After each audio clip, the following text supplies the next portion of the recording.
Directive 8020 is a spooky space game that refuses to be spooky and is hardly a game, but at least it's in space until it isn't.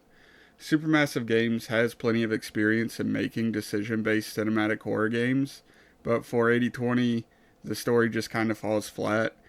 Any good horror experience needs a way out for the survivors, but your characters are 4 years away from Earth, so like no matter what they do, they're gonna die. The characters that were killed by the aliens probably had the best death experience they could have gotten because like the survivors, and I'm using that term very loosely here, just get to starve to death in orbit. It really makes you stop caring about the characters when you learn that there's really no hope for them, especially after the twist in Chapter 7.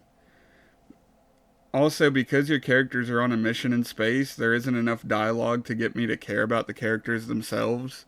They never talk about, like, how their life on Earth was. It's all alien this and space that. Got really monotonous. And again, this would have worked really well with the twist in Chapter 7. Spoiler warning, by the way. In Chapter 7, you learn that you're all clones. That would mentally fuck with someone, that all their memories were never really had by them.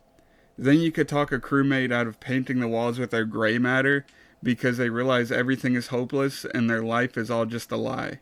Like, this is the type of story that we could have gotten, but we didn't. But the game could have really leaned into the psychological horror aspect of not really knowing who your crewmates are, because the aliens can make copies of them, and also they don't really know who they themselves are after they learn about the twist in Chapter 7. And as far as the gameplay goes, it's what you would expect. Walk around gathering lore about your current situation and occasionally engaging in dialogue decisions that don't really seem to change the outcome of much. I will say that some decisions did change who lived and who died, but they're very few and far between. Along with this, Supermassive Games added a stealth mechanic into the game, which is a very basic stay out of the enemy sightline and you'll be perfectly fine. Like, Metal Gear Solid on the PlayStation 1 had better stealth mechanics, which I understand that game was made to be a stealth game, but in 2026, we should still be surpassing a PlayStation 1 game. Realistically, I do think the stealth is only added to pad the playtime of this game. During my playthrough, it clocked in at 5.5 hours, and about a third of that was just walking around and stealth. All that being said, I'm going to be giving Directive 8020 a 5 out of 10.